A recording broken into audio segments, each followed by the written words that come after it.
Minus করেছেন আওয়ামী লীগকে, এখন আপনারা হয়তো বিএনপি কে বা জামাত ইসলামকেও মাইনাস করবার একটা চিন্তা ভাবনা আছেন এবং আওয়ামী লীগের ভোট টোট নিয়ে আপনার ক্ষমতা যাওয়ার একটা বড় ধরনের স্বপ্ন দেখছেন। আচ্ছা, be bold please. no, what is the problem? What is the problem? প্রবলেমটা হলো যে আপনারা সরকার চালাচ্ছেন, বিএনপি আপনাদেরকে দায় দিচ্ছে, জামাত ইসলামী বলছে আপনারা সরকার চালাচ্ছেন, আপনারা এটা করতে পারছেন না, ওটা করতে পারছেন না। What is the problem? What is the problem? প্রবলেমটা হলো যে আপনারা সঠিকভাবে এই যে কথাগুলি বললেন এগুলি তো অফিসিয়াল বিষয়। আমি তো আর কোনো আমলাকে বের করে দিতে পারবো না, মেজর রেজা কিন্তু বের করে দিতে পারে। একটা সরকারের সেই সক্ষমতা আছে, সে সরকার কি সক্ষমতা নিয়ে কাজ করতে পারছে কিনা?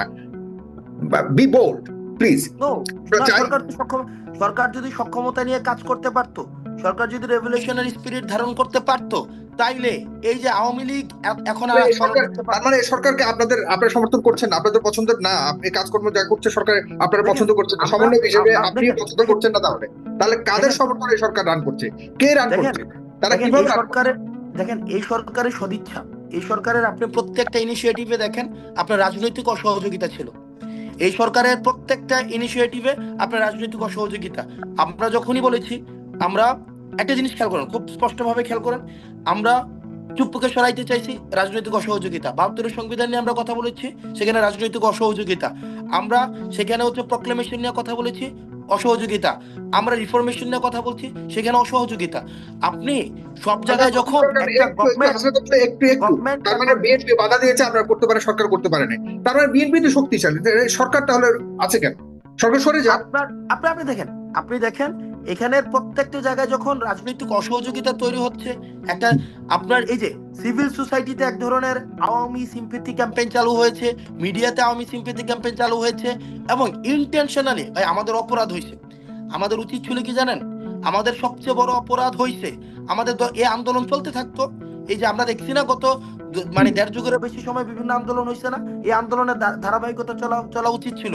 এবং যারা অসহযোগিতা বর্তমানে করছে, তাদেরকে এই হিস্ট্রি মনে রাখবে, তারা সবচেয়ে বড়, তারা আমাদের সাথে বিট্রে করেছে, তারা বিট্রে করেই যাচ্ছে। এবং আজকে আমাদেরকে এটা স্বীকার করতে হবে, এটা আমরা একটা জেনারেশনাল কনফ্লিক্টের মধ্যে আছি। একটা জেনারেশনাল কনফ্লিক্টের মধ্যে আমরা দেখছি যারা প্রবীণ রাজনীতিবিদ, যারা অভিজ্ঞতা সম্পন্ন রাজনীতিবিদ, যারা দীর্ঘ সময় অত্যাচার নির্যাতনের মধ্যে দিয়ে গিয়েছে, অত্যন্ত দুঃখজনক বিষয়, তারা এই নির্যাতন গুলো মনে রাখে নাই, বরং তারা ইলেকটোরাল বেনিফিটের দিকে এখন যাচ্ছে। ইলেকটোরাল বেনিফিট অর্থাৎ আমি যদি সরকার ব্যর্থ হলে ইলেকটোরাল বেনিফিট যাবে, স্বাভাবিক। এই সরকার সফলতাটা কোথায়? দেখেন, প্রত্যেকটা জায়গাতে কিন্তু এখন কথা হলো আপনাদের উপরে দায়টা আসছে, সে জায়গাতে এই যে আপনিও পাল্টা প্রশ্নগুলি করলেন, এখন প্রশ্ন হলো এই সরকার আসলে কাদের কাছে জবাবদিহি করে? এই সরকার কারা রান করছে? কাদের দ্বারা সরকার পরিচালিত হচ্ছে? আপনারা কতটুকু এই সরকারকে প্রশ্ন করতে পারছেন? এই দায় কি আপনারা অনুভব করেন কিনা যে কোনো কারণে এই সরকার ব্যর্থ হলে তাহলে আপনারা ব্যর্থ, পুরো আন্দোলন ব্যর্থ, সবকিছু ব্যর্থ হবে, সেখানে সরকারকে রিসিপ্রোকাল। দেখেন, আমরা এই জায়গায় এখানে একটা জিনিস বলা হয়, এই সরকারকে শুধুমাত্র আমাদের প্রতিনিধি রয়েছে, এই সরকারে বিএনপি থেকে প্রতিনিধি দেওয়া হয়েছে, এই সরকারের গুরুত্বপূর্ণ বিভাগে অন্যান্য অনেক রাজনৈতিক দলের তাদের প্রতিনিধিত্ব রয়েছে, এখানে যে বিপ্লবের বা গণ অভ্যুত্থানের যে শক্তির প্রতিনিধিত্ব রয়েছে। অর্থাৎ এটা কিন্তু সবার প্রতিনিধিত্বের জায়গা থেকে গভর্নমেন্টটি গঠিত হয়েছে। কিন্তু আমরা দেখছি সরকার গঠিত হওয়ার পরে বিভিন্নভাবে একটা অসহযোগিতা। এখানে একটা জিনিস দেখেন, এই সরকার এমন কিছু রিফরমেশন করতে চায় যা অনেক রাজনৈতিক দল যদি সরকারে আসে তখন সেগুলো করবে, এমন একটা ম্যান্ডেট দিয়ে রেখেছে। এখন আপনি যদি, তার মানে কি সিস্টেমেটিক ভাবে আপনি নিশ্চয়ই চাইবেন না, সিস্টেমেটিক ভাবে এখানে অন্যান্য অনেক রাজনৈতিক দল আছে, নিশ্চয়ই তারা চাচ্ছেন বা ওই রাজনৈতিক দলগুলো চাচ্ছেন যে আমরা যদি ক্ষমতায় যাই তখন আমরা এই রিফরমেশন গুলো করবো, তখন আমরা এই পদক্ষেপ গুলো নিব। এখন এই সরকারকে বিভিন্ন জায়গায় আজকে পর্যন্ত দেখেন ১৩৬টা আন্দোলন হয়েছে ঢাকা শহরে, ১৩৬টা আন্দোলন ঢাকা শহরে ৬ মাসের মাথায়। পৃথিবীতে কোথাও দেখেন একটা বিপ্লবের পর একটা গভর্নমেন্টকে যদি এত জায়গা থেকে অসহযোগিতা করা হয়, রাজনৈতিক অসহযোগিতা, প্রশাসনিক অসহযোগিতা, এখানে আন্দোলন, এখানে সিভিল সোসাইটি থেকে অসহযোগিতা, মিডিয়া থেকে অসহযোগিতা, ওদিক থেকে বিদেশে বসে অসহযোগিতা, কনস্পিরেসি, লক্ষ লক্ষ কোটি টাকা বিদেশে বসে এই আওয়ামী লীগ এসে গভর্নমেন্টের পিছনে, গভর্নমেন্টের বিরুদ্ধে ষড়যন্ত্র করা রয়েছে। এটার পরেও যে ম্যাস গভর্নমেন্টের ডিক্লাইন হয় নাই, আমাদের গভর্নমেন্টকে আপনাকে ধন্যবাদ দেওয়ার কথা। আমরা বারবার বলতে চাই, এই তরুণ প্রজন্মের যে রাজনৈতিক যে আকাঙ্ক্ষা তৈরি হয়েছে, সেটাকে আপনারা ওয়েলকাম করুন, সেটাকে আপনারা দায়িত্ব নিয়ে সেটাকে নার্চার করুন। এই তরুণ প্রজন্ম যদি কোনো ধরনের ভুল সিদ্ধান্ত নিয়ে থাকে, তাদেরকে ডেকে নিয়ে এসে আলোচনার মধ্য দিয়ে আপনাদের অভিজ্ঞতা তাদের সাথে শেয়ার করুন। তাদের সাথে অভিজ্ঞতা শেয়ার করে এভাবে যদি অপোনেন্ট বানান, তাহলে কালেকটিভ দেশের জন্য কোনোভাবে মঙ্গলজনক হবে না। আপনাদের বিরুদ্ধে যেসব অভিযোগগুলি আসছে সেই ব্যাপারে আপনাদের অবস্থান কি, এগুলোকে স্পষ্ট করবে। আর বিশেষ করে যে আওয়ামী লীগের ঢাকা হরতাল অবরোধ থেকে শুরু করে এই আগামী কয়েকদিনের মধ্যে, মানে ফেব্রুয়ারি বলতে তো আজকে কালকেই ফেব্রুয়ারি শুরু হবে, কাল পরশু, তাদের ব্যাপারে আপনাদের অবস্থান কি? এক নম্বর বিষয় হচ্ছে আমাদের বিরুদ্ধে অভিযোগ আসছে। কি অভিযোগ আসছে? প্রথমত হচ্ছে তদবিরের অভিযোগ আসছে, তারপরে হচ্ছে যে আমাদের লাইফস্টাইল নিয়ে অভিযোগ আসছে, তারপরে হচ্ছে সবচেয়ে বড় কথা হলো আপনার ক্ষমতার এই সরকারের সুযোগ নিয়ে আপনারা নিজেরা রাজনৈতিক দল গঠন করছেন এবং আপনারা মাইনাস করবার চিন্তা ভাবনা করছেন। আপনারা মাইনাস করেছেন আওয়ামী লীগকে, এখন আপনারা হয়তো বিএনপি কে বা জামাত ইসলামকেও মাইনাস করবার একটা চিন্তা ভাবনা আছেন এবং আওয়ামী লীগের ভোট টোট নিয়ে আপনার ক্ষমতা যাওয়ার একটা বড় ধরনের স্বপ্ন দেখছেন। আচ্ছা, আমি একটু প্রশ্ন করতে চাই, সেটা হচ্ছে যে মানে যারা যারা ভাবছে যে আওয়ামী লীগকে মাইনাস করা হয়েছে, আওয়ামী লীগকে মাইনাস আমরা করেছি না, সবাই মিলেই তো আওয়ামী লীগকে মাইনাস করেছে। যারা জনগণ বিবর্জিত একটা দল, জনগণ বিবর্জিত একটা দল মাইনাস হবে, এটা খুব স্বাভাবিক।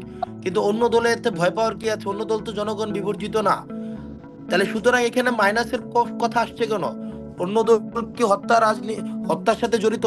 অন্য দল কি হচ্ছে মানে ভোট চুরি করেছে? অন্য দল কি মিডনাইট ইলেকশন প্রচলিত করেছে? ডামি ইলেকশনের এই টার্মের সাথে মানুষকে পরিচিত করিয়েছে?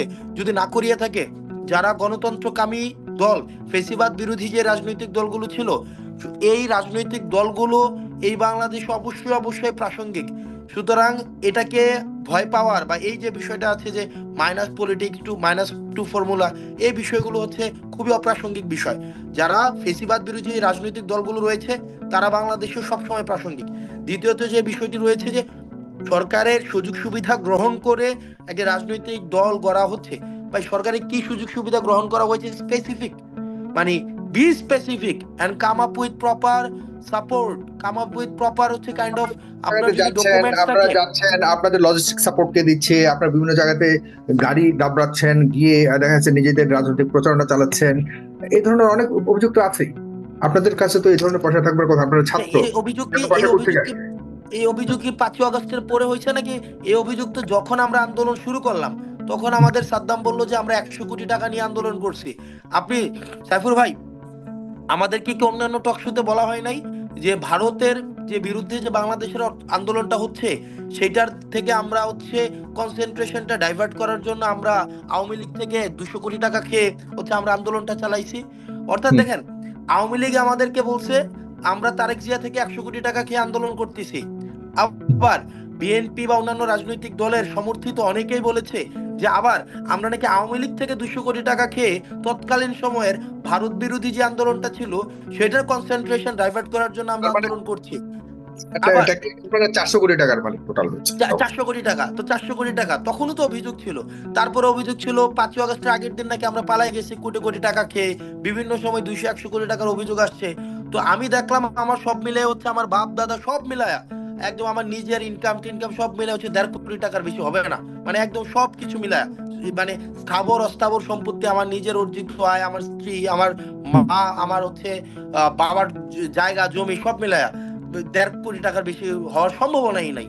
মানে সবকিছু ইনক্লুডিং, মানে জায়গা জমি বর্তমানে যা আছে আমার বাপের এবং আমার নিজের, আমার স্ত্রীর গোল্ড, আমার মা, আমার আর কি, মানে এগুলাই তো হিসাব করা নিজের বলা যায়, মানে দিন শেষে আমার নিজের ফ্যামিলি বলা যায়, এর বাইরে হবেই না।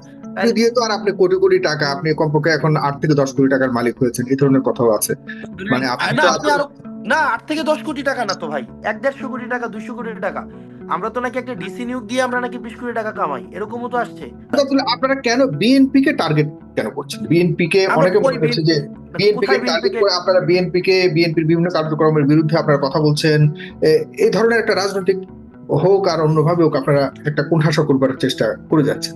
আমরা বিএনপি কে টার্গেট করছি না, আমরা টার্গেট করছি বা আমাদের টার্গেট সবসময় তারা হবে যারা এন্টি বাংলাদেশ, এন্টি বাংলাদেশ কোনো একটা অবস্থান নিবে, প্রো ইন্ডিয়ান কোনো অবস্থান নিবে, আমাদের দেশের যেই আমাদের দেশের যে মূল্যবোধ না, বিরোধী কোনো ধরনের স্ট্যান্ড নেবে, আমাদের তাদের বিএনপি বিরুদ্ধে আমাদের প্রকাশ্যে অবস্থান বিএনপির প্রতি থাকবে। এখন যা হচ্ছে, বিএনপি তো অ্যান্টি বাংলাদেশ নয়, বিএনপি তো এই আন্দোলনে সরাসরি সম্পৃক্ত, বিএনপি আমরা জামাত তো ইসলাম আমরা তো আমরা তো ইসলামী আন্দোলন, বিএনপির তারা তো এই আন্দোলনের সমানভাবেই অংশীদারিত্ব আমরা কি তাদের রয়েছে আপনাদের আমরা যেরকম কি বিএনপির রয়েছে। বিরুদ্ধে কি কোনো স্ট্যান্ড নিয়েছি কিনা আমি জানি না, তো আমরা তো বিএনপির বিরুদ্ধে কোনো স্ট্যান্ড নেই নাই, বরং এই সংস্কারের বিরুদ্ধে যারা অবস্থান নিয়েছে, আবার ক্ষমতা যাওয়ার জন্য হয়তো ভারতমুখী যারা হচ্ছে, যারা হচ্ছে জনতামুখী না হয়ে এই সংস্কার বিমুখ হচ্ছে, আমরা তাদের প্রতি আমাদের অবস্থান থাকবে।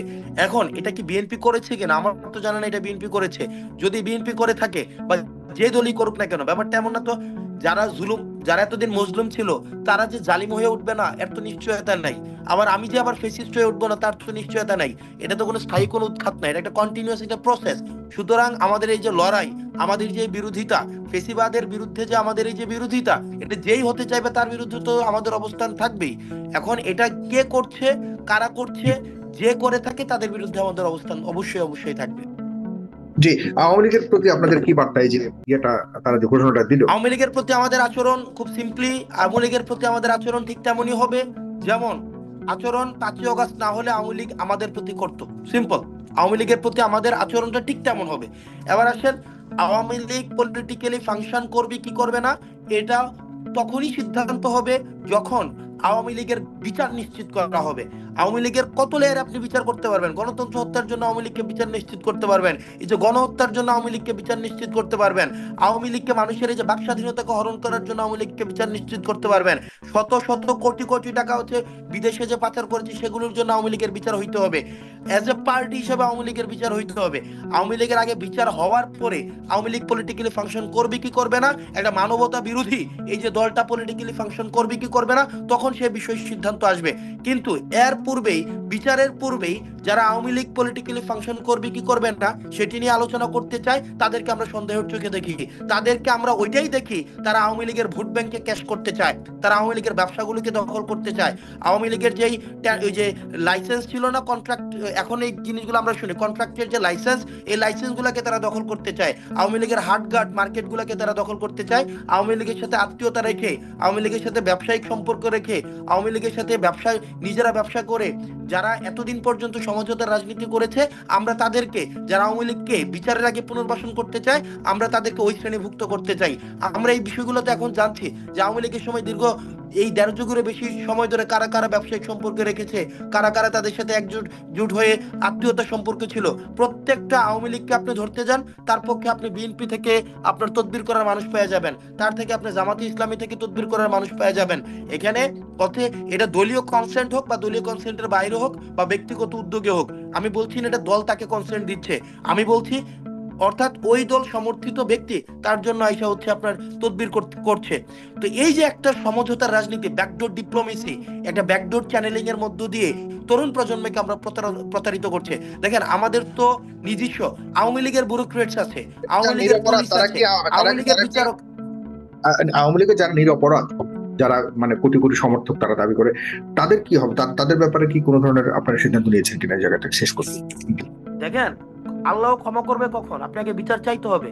আগে তো আপনার, যেটাকে আমরা বলি যে আমাদের যে ইয়া করা, যে আমাদের যে সৃষ্টিকর্তার কাছে মাফ চাওয়ার তো কিছু প্রক্রিয়া আছে। আগে আপনি স্বীকার করতে হবে আপনি অপরাধ করছেন, আপনি ভুল করছেন, আপনি গুনাহ করছেন, তারপরে এটার অ্যাকনোলেজমেন্ট লাগবে, তারপরে হচ্ছে আপনি ক্ষমা চাইতে হবে, ক্ষমা করার পরে হচ্ছে আল্লাহর কাছে আপনি হচ্ছেন ক্ষমা পাইবেন। আর ওই জায়গায় আওয়ামী লীগ তো স্বীকারই করতেছে না, আওয়ামী লীগ তারা সরিফিল পর্যন্ত করে নাই। আওয়ামী লীগ কি বলছে যে আমরা অপরাধ করছি এই পর্যন্ত? তারা তো সেটাই বলতেছে না, তারা তো স্বীকারই করে না এই গণহত্যার। আগে আওয়ামী লীগের বিচার নিশ্চিত করতে হবে, করার পরে যে আওয়ামী লীগের যে অংশটা সমর্থন করেছে কিন্তু ফৌজদারি অপরাধে নাই, ডিসিপ্লিনারি ইস্যুস নাই, তারা কোনো ধরনের হত্যা, নির্যাতন, গুম খুনের সাথে যারা জড়িত ছিল না, তাদের সাথে কিভাবে রিকনসিলিয়েট করা যাবে সেটি পরবর্তীতে আলাপ। কিন্তু আপনি বিচারের আগে যখন ওই আলাপটা নিয়ে আসে যারা, তাদেরকে আমরা মনে করছি তারা আওয়ামী লীগকে পুনর্বাসন করতে চাচ্ছে বিচারটাকে বাদ দিয়ে, এবং আওয়ামী লীগের ভোট ব্যাংকে ক্যাশ করতে যাচ্ছে, ব্যবসাকে ক্যাশ করতে যাচ্ছে। দেখেন, এই বলেন তো এই সরকারের সবচেয়ে প্রথম সুবিধাভোগী কারা? এই অন্তর্বর্তীকালীন সরকারের প্রথম এবং প্রধান সুবিধাভোগী সুবিধাভোগী তো সবাই ভাবে যে সমন্বয়করা। সাধারণ মানুষের কথা যদি বলি, এটা এখন এটা ব্যর্থতা ন্যারেটিভ, এটা পারসেপশন। এই সরকারের প্রথম এবং প্রধান সুবিধাভোগী হচ্ছে আমরা সেটা প্রথম তো অফিসিয়ালি ঠিক আছে, সে আমলাদেরকে সুবিধা কারা দিয়েছে? হাসনাত আব্দুল্লাহ, ওরা বি বি ট্রান্সপারেন্ট। সাধারণ মানুষের পারসেপশন থেকে আমি বলছি, আপনারা সরকার চালাচ্ছেন, বিএনপি আপনাদেরকে দায় দিচ্ছে, জামাতে ইসলামী বলছে আপনারা সরকার চালাচ্ছেন, আপনারা এটা করতে পারছেন না, ওটা করতে পারছেন না। What is the problem? What is the problem? প্রবলেমটা হলো যে আপনারা সঠিকভাবে এই যে কথাগুলি বললেন, এগুলি তো অফিসিয়াল বিষয়। আমি তো আর কোনো আমলাকে বের করে দিতে পারবো না, মেজর রেজা কিন্তু বের করে দিতে পারে। একটা সরকারের সেই সক্ষমতা আছে, সে সরকার কি সক্ষমতা নিয়ে কাজ করতে পারছে কিনা? Be bold please. নো, সরকার যদি সক্ষমতা নিয়ে কাজ করতে পারতো, সরকার যদি রেভলিউশনারি স্পিরিট ধারণ করতে পারতো, তাইলে এই যে আওয়ামী লীগ এখন আর তার মানে সরকারকে আপনারা সমর্থন করছেন, আপনাদের পছন্দের না, আপনি কাজকর্ম যা করছে সরকার আপনারা পছন্দ করছেন না, সমন্বয় হিসেবে আপনি পছন্দ করছেন না, তাহলে কাদের সমর্থনে সরকার রান করছে? কে রান করছে? তারা কিভাবে রান করছে? দেখেন এই সরকারের সদিচ্ছা, এই সরকারের আপনি প্রত্যেকটা ইনিশিয়েটিভে দেখেন আপনার রাজনৈতিক অসহযোগিতা ছিল। এই সরকারের প্রত্যেকটা ইনিশিয়েটিভে আপনার রাজনৈতিক অসহযোগিতা। আমরা যখনই বলেছি, আমরা একটা জিনিস খেয়াল করেন, খুব স্পষ্টভাবে খেয়াল করেন, আমরা চুপ্পুকে সরাইতে চাইছি, রাজনৈতিক অসহযোগিতা। ৭২ সংবিধান নিয়ে আমরা কথা বলেছি, সেখানে রাজনৈতিক অসহযোগিতা। আমরা সেখানে হচ্ছে প্রক্লেমেশন নিয়ে কথা বলেছি, অসহযোগিতা। আমরা রিফরমেশন নিয়ে কথা বলছি, সেখানে অসহযোগিতা। আপনি সব জায়গায় যখন একটা গভর্নমেন্ট তার মানে বিএনপি বাধা দিয়েছে, আপনারা করতে পারে, সরকার করতে পারে না, তার মানে বিএনপি তো শক্তিশালী, সরকার তাহলে আছে কেন? সরকার সরে যাক। আপনি দেখেন